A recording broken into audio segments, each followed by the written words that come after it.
Vous avez ma certificat d'inhumation. Comme nous avons maintenant Maître Yans ici, il va vous aider. Et Maître John. Alors vous allez là-bas acheter la terre, la tombe. C'est vous qui allez acheter les draps et ces choses-là. Vous allez payer les frais de la morgue. Je vous informe, c'est 30 000 francs la Gécamine par jour. Les frais de la morgue. 30 000 francs. Ne dites pas que non, je ne connaissais pas que c'est. Donc si ça fait 5 jours, c'est 150 000. Maintenant vous connaissez. Ça c'est la morgue de la Gécamine Sud. Les autres morgues coûtent encore plus cher. Ça dépend. C'est toi qui vas faire ton deuil. C'est toi qui vas nourrir les gens. Tu vas faire tes calculs. Dieu n'est pas là. Il fait ça. Il t'envoie l'avertissement. Quand avertissement qui fait très mal comme ça, hein? Frère Branham, Dieu a tué 4 personnes qui l'aimaient le plus.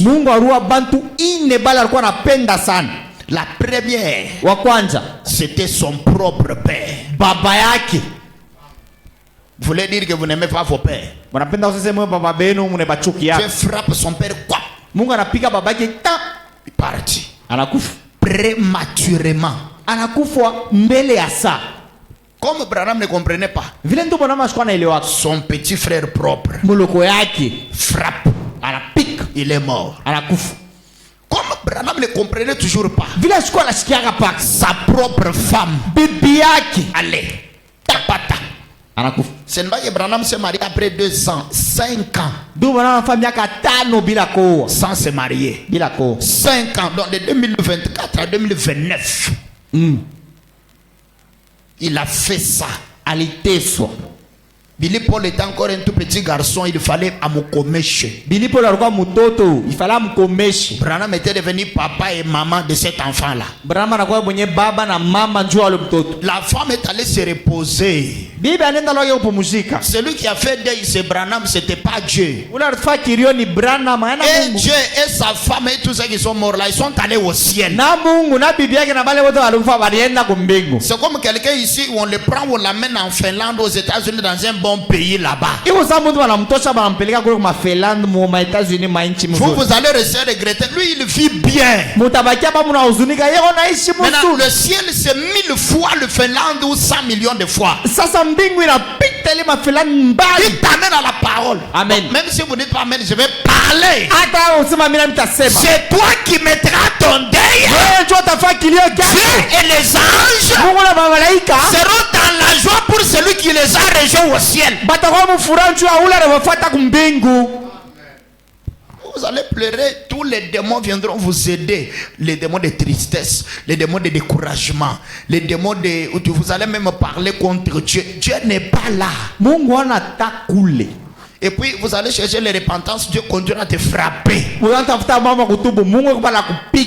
Branham n'avait pas compris, Dieu a pris son bébé Sharon, elle est morte. 4 personnes. Et puis pendant que la maman est dans la morgue, un enfant de 9 mois, 8 mois, 9 mois.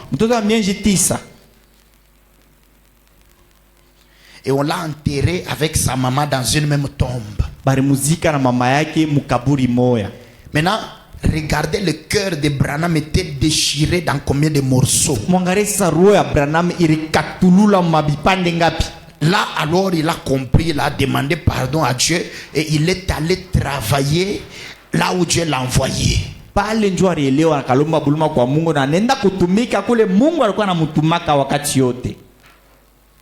Le prix de la désobéissance. Nous vous disons, venez à l'église avant l'heure. Venez tous les jours à l'église. Nous allons quitter la terre. Il y a un ciel à gagner, un enfer à éviter. Vous vous entêtez. Non, quand j'aurai des problèmes, le pasteur va prier pour moi. Il y a un temps, Kuna wakati moyo. Écoutez. Mushiki. Où le pasteur va prier, Dieu frappe le pasteur pour avoir prié pour toi. Pastor anakombea hivi, Mungu anamupika ule pastori njoo anakombea. Je ne vous mens pas. Mishimilande. Ce sont des choses que nous avons vues. Bitu bile sheturiona. Un pasteur, pastori moya, il va prier pour un croyant que Dieu a frappé. Anenda kombea mwaminifu ule Mungu alikuwa shopika. Alors comme le pasteur il aime le croyant. Vile pastori alipenda sana ule mwaminifu. Seigneur, enlève cette chose. Seigneur. Tosha. Enlève la maladie. Seigneur. Magonjwa.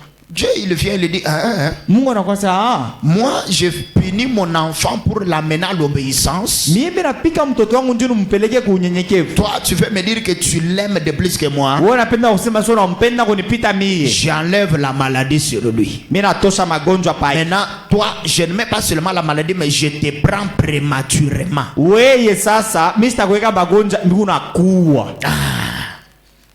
Je te prends maintenant prématurément. Lunakuwa sasa kwa haraka haraka. Comme ça tes enfants vont souffrir à cause de toi. Batoto wako sabo watateswa njoo yako. Et le pasteur est entré dans le coma. Na pastora kinyamu coma. C'était grave. Ilikuwa ni hatari. L'église avait prié, jeûné, prié pour le pasteur. Kanisa naomba nafunga chakula, nikaomba sana njoo pastori. Pour qu'il revienne. Njoo arudi. Dieu ne blague pas avec. Mungu abafake na Mais frère, quand je regarde la grandeur de Dieu, wakati natazama bunene bwa Mungu, quand je me mets à méditer combien Dieu est grand, wakati mimi nikaka mimi naanza kufikiri namna gani Mungu yuko mnene. Mungu yuko mnene sana. Mungu yuko mnene sana. Même quand vous faites vos fiers, là vous venez ici comme si moi je me mets là, je dis Seigneur, est-ce qu'ils comprennent d'abord comment tu es grand?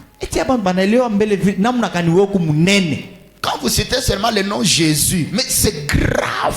Vous savez, on a même baïgon, on a piqué mon groupe, yaba kankrela. Le nom Jésus, j'entends les gens régler les sonorisations là avec le nom Jésus. Il prend le micro comme ça, il commence à régler. Jésus, Jésus, Jésus, allô, allô, allô, Jésus. Est-ce qu'il comprend ce qu'il fait?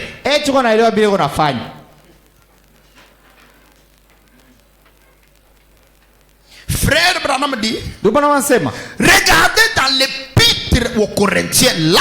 Comment Paul a mis ces gens en ordre. Il a dit, d'abord je rends grâce à Dieu à votre sujet de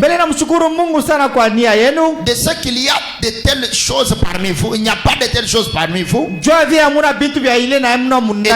Et de ce qu'il ne vous manque aucun don spirituel. Il leur disait ce qu'ils étaient côté position en Christ. Ensuite il est passé à l'attaque. Il les a corrigés. Il leur a parlé de leurs femmes prédicateurs et de ce qu'ils faisaient et qu'ils mangeaient à la table du Seigneur. Et il y avait un homme qui vivait avec sa belle-mère. Et il a dit, quant à cet homme en Christ, livrez-le au diable pour la destruction de la chair, afin que l'âme soit sauvée. Voyez-vous, c'est ça. Livrez-les. La Bible dit, c'est pour cela qu'il y a parmi vous beaucoup d'infirmes et de malades. Et qu'un grand nombre dorment, partis prématurément à cause du péché.